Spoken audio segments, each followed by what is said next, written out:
Hola, mi nombre es Elías Briones, soy docente de la Universidad de Guayaquil y estoy aquí para presentarles el tema titulado Intervención Comunitaria, una propuesta participativa desde sus actores, sector noroeste Guayaquil. Esta intervención fue realizada por varios autores, entre ellos estoy yo, Elías Briones, quien se va a encargar justamente de hacer en este momento la disertación.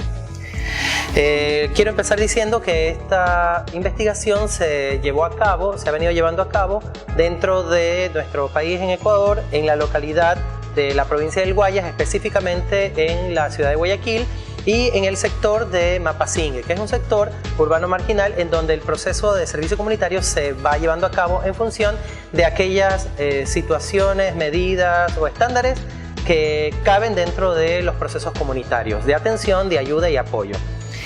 Dentro de esta intervención se ha utilizado un método de investigación, acción participativa y está enmarcado en el enfoque cualitativo.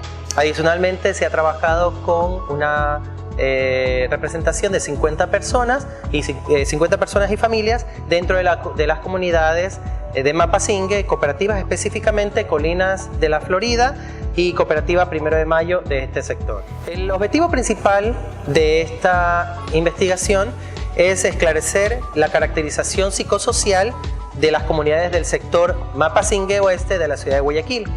El propósito es enfocarnos en entender la problemática generalizada de este sector y poder ir identificando qué características específicas y generales presenta esta población. Los instrumentos aplicados en el sector han sido las entrevistas en grupos o entrevistas participativas, las visitas domiciliarias, el acta de consentimiento libre e informado, mapeo comunitario participativo, grupos focales, entrevistas semiestructuradas por nivel individual, comunitario y de servicios, el diario de campo que ha sido llevado por cada uno de los participantes y la guía de diseño participativo y de evolución diagnóstica. Dentro del procedimiento se va a hacer una diferenciación por fases. En la primera fase, que es la fase inicial, en donde se circunscribe básicamente todo lo referente a la familiarización, se hizo el acceso a la comunidad cercana, se hizo un reconocimiento de todo el sector en donde se iba a trabajar, se ejecutaron las entrevistas abiertas a los sectores, a las personas, a las familias, se hizo una identificación de los actores y también de los líderes y lideresas que participan en el sector. Se hizo una socialización del proyecto y los fines y el propósito que se persigue y una aplicación del acta de consentimiento informado, libre y esclarecido, que como ustedes saben dentro de la investigación es importante para poder obtener los derechos de poder publicar más adelante esta información. Asimismo, la consolidación de los primeros resultados que se iban obteniendo de la misma comunidad. Dentro de la segunda fase, a la cual se le denominó participación y aplicación, fue en donde se estableció una convocatoria a todos los actores dentro de la comunidad para que se congreguen en diferentes momentos y poder tener así algunos llenados de fichas y hacer evaluaciones diagnósticas que eran necesarias dentro del proceso. Se hizo asimismo un mapeo comunitario que de varios sectores de varios espacios dentro del mismo sector de Mapasingue. Entrevistas semiestructuradas se aplicó por niveles individuales comunitarios y también de servicios, o sea, recursos, necesidades por niveles. Y se permitió hacer también el grupo focal en diferentes momentos. En la fase 3, que era la fase de devolución y validación diagnóstica, la devolución y la validación a los actores claves de la comunidad en relación con las entidades públicas y privadas que estaban participando de este proyecto. Se aplicó la guía de diseño participativo y devolución diagnóstica a la comunidad.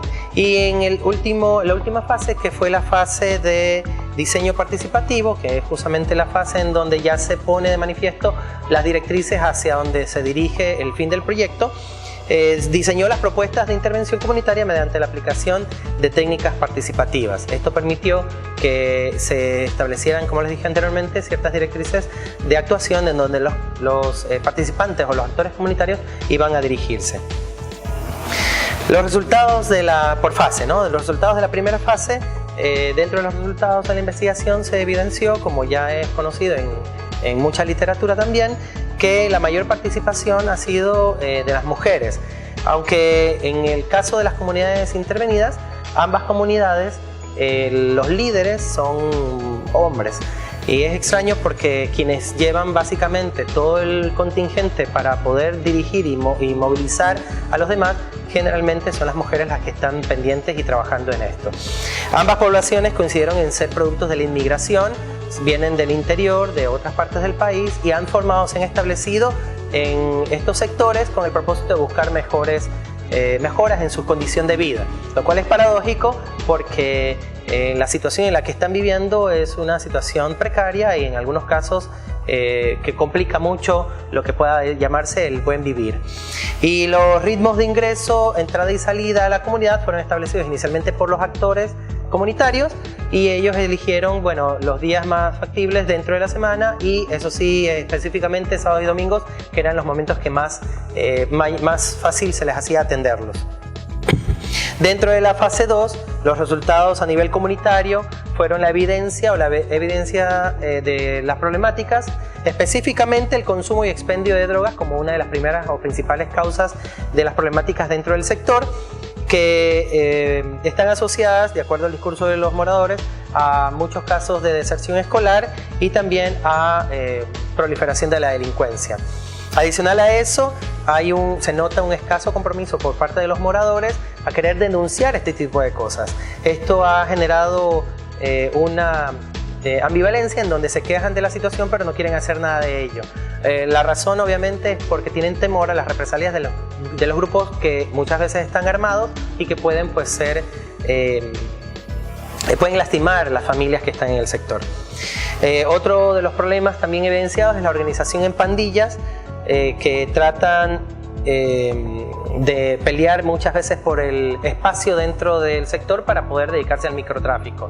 Y también hay moradores que comentaron que muchos de estos grupos tratan de buscar adolescentes jóvenes o jóvenes que puedan reclutar para que sean parte también de las pandillas.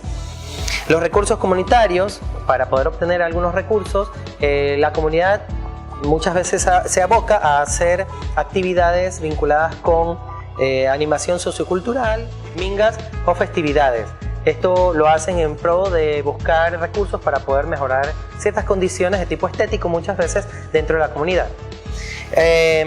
A pesar de que cuentan con servicios públicos como unidades educativas y de salud, muchos de los moradores no tienen conocimiento de cuáles son los servicios que ofrecen o de cómo tener acercamiento para utilizar esos servicios y obviamente están siendo desperdiciados, ¿sí? Y no tienen la conciencia completa de cuáles son todos los beneficios que estos sectores proveen o estas unidades proveen. También fue evidente que existen, y los moradores comentan en sus narrativas, que son nulos y los patrullajes que tiene la policía en este sector. Y eso genera una sensación de inseguridad y obviamente de abandono por parte de la autoridad.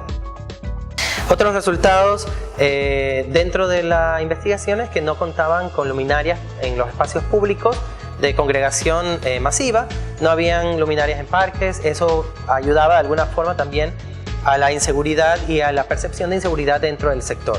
A nivel de la estructura, muchos de los sectores tenían calles sin asfaltar y cortes inesperados de agua o servicios eléctricos que el sector recibía.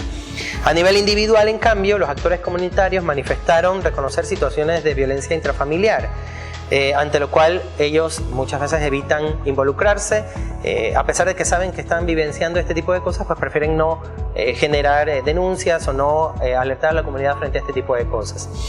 Existen situaciones de trabajo infantil, embarazo adolescente, precoz, que obviamente denota la necesidad de generar espacios para poder trabajar el tema de la sexualidad, que están preponderantes en este sector. A pesar de conocer las diferentes normativas de los derechos de niños, niñas y adolescentes, en el sector, a pesar de que conocen las rutas de los procedimientos, rutas de actuación ante problemas de vulneración de derechos en estos grupos, los actores no hacen nada, o sea, no hay actitud de ir, buscar ayuda o buscar procedimientos para poder beneficiar, en este caso, a aquellos que están siendo vulnerados. Los niños, niñas y adolescentes coinciden todos en la problemática principal del consumo de drogas. Ellos también perciben esta situación y uno de los problemas es que en base a que el contexto donde están ellos situados está poblado o lleno de personas que están consumiendo, lo que genera en ellos es que el futuro es desesperanzador. No hay esa idea de un futuro digno que puedan obtener y por ende eso disminuye su actitud hacia buscar días mejores o esforzarse por tener un mejor futuro. Dentro de la fase tercera y cuarta se hizo una priorización de las necesidades y de las problemáticas evidenciadas en el sector y en primer lugar estuvo el consumo y expendio de drogas como problemática principal. El segundo, la deserción escolar en la mayoría de los casos de las comunidades. El tercero fue la delincuencia. El cuarto, la violencia intrafamiliar. El quinto, que es la inadecuada percepción de la sexualidad de niños, niñas y adolescentes.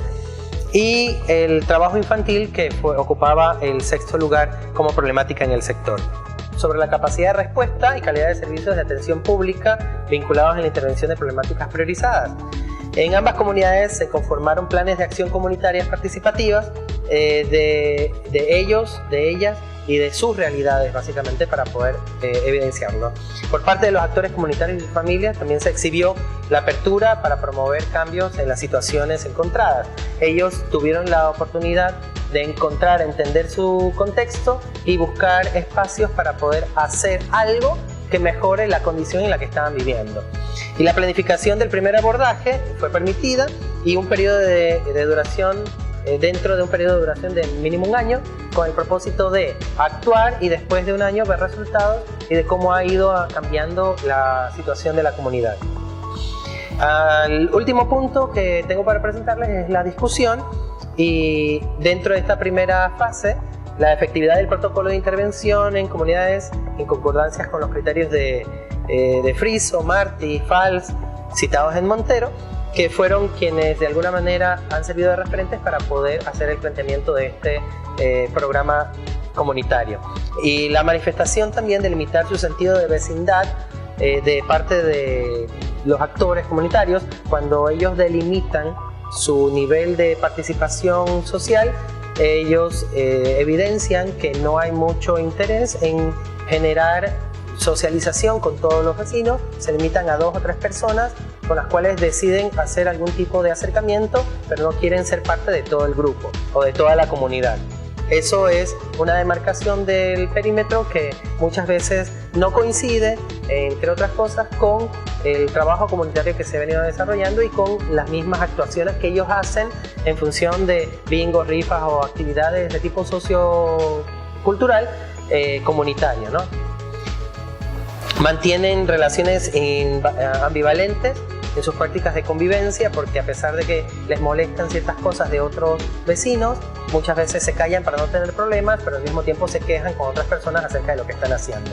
Los resultados confirman algunos estudios hechos por Montero en el 2004, el CEMPLADES también en el 2015, el INEC expresado en sus estadísticas en el 2010, y Diario Expreso en el 2015, en donde hablan de una relación con la posesión participativa de los actores comunitarios. Dentro de estas están el desinterés existente en los líderes y lideresas, cambios generacionales que se van evidenciando, o sea, cambios cada vez las generaciones posteriores tratan de involucrarse menos en la participación, condiciones heterogéneas para el acceso a los servicios básicos por parte del gobierno local y la mala distribución de la riqueza, que eso ha generado pues la percepción de que como Guayaquil es la metrópoli, se vienen desde el interior a vivir en Guayaquil buscando este futuro mejor, y el problema es que en esta perspectiva de riqueza se quejan de que el dinero está concentrado en determinadas familias o determinadas personas y a ellos no los atienden de la manera como deberían atenderlo.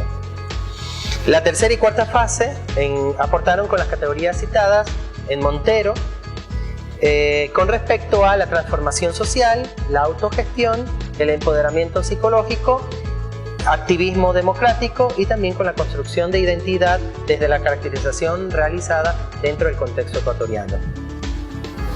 Esta caracterización psicosocial permitió denotar un antagonismo. Por un lado, se estructura la ceguera selectiva de los recursos disponibles, además de un desgaste y poca credibilidad en el discurso de actores externos con promesas de intervención anclados así a la queja y al condicionamiento de su autogestión.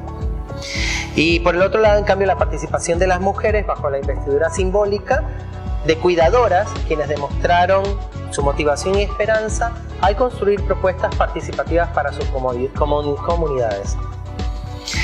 Básicamente este es el trabajo con respecto al tema intervención comunitaria, una propuesta participativa desde sus actores en el sector noroeste de la ciudad de Guayaquil, específicamente el sector Papacingue. Les agradezco mucho por su atención.